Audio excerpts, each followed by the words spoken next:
आसक्ति। आसक्ति का अर्थ देखेंगे और विलोम शब्द भी देखेंगे।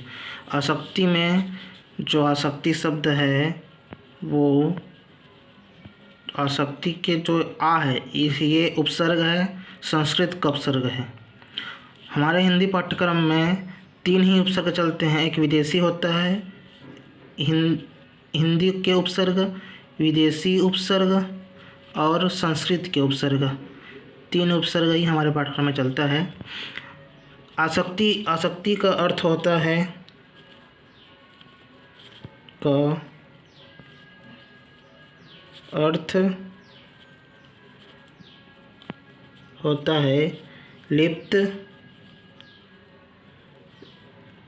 लिप्त कह सकते हैं,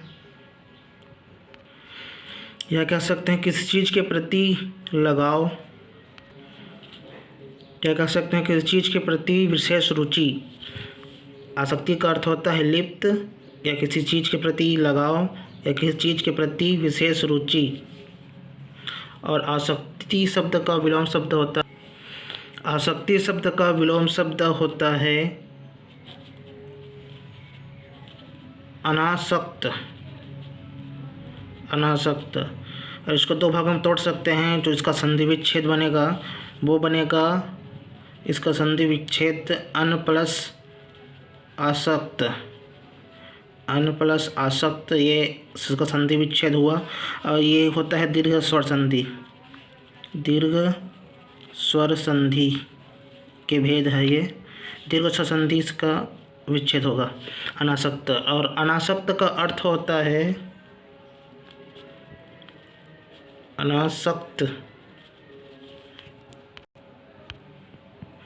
अनासक्त का अर्थ होता है निर्लिप्त।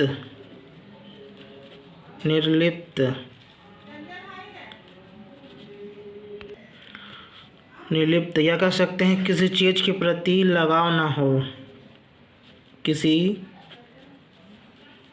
चीज़ के प्रति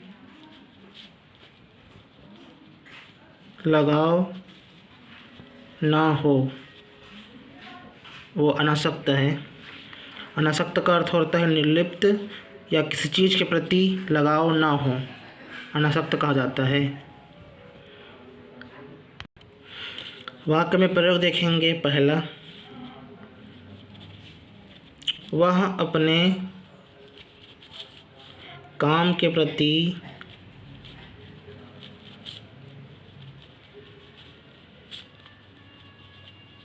इतना आसक्ति थी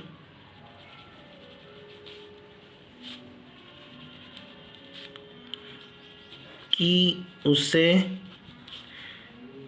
दिन रात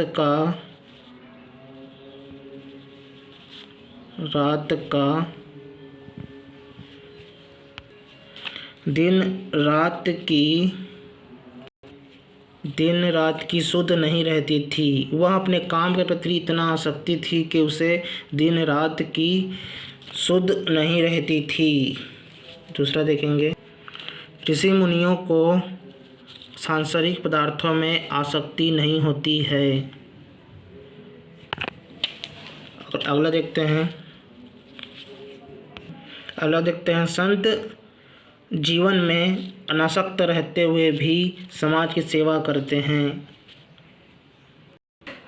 चौथा देख लेते हैं, राम सम्राट के बेटे थे किंतु महल अटारी से उन्हें कोई आसक्ति नहीं थी।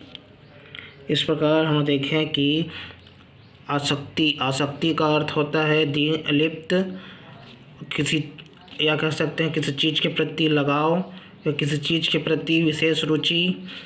आसक्ति शब्द का विलोम शब्द होता है अनासक्त और अनासक्त का संधि विच्छेद होता है अंधन आसक्त, दीर्घ स्वर संधि का है। और अनासक्त का अर्थ होता है निर्लिप्त, या कह सकते हैं किसी चीज़ के प्रति लगाव ना हो, वो अनासक्त है। वाक्य में प्रयोग, वह अपने काम के प्रति इतना आसक्ति थी कि उसे दिन रात की शुद्ध नहीं रहती थी। ऋषि मुनियों को सांसारिक पदार्थों में आसक्ति नहीं होती है। अगला देखे थे हम लोग, संत जीवन में अनासक्त रहते हुए भी समाज की सेवा करते हैं। चौथा देखते हैं, राम सम्राट के बेटे थे किंतु महल अटारी से उन्हें कोई आसक्ति नहीं थी। इस प्रकार से वाक्य में प्रयोग भी हुआ और अर्थ और विलोम शब्द भी हुआ।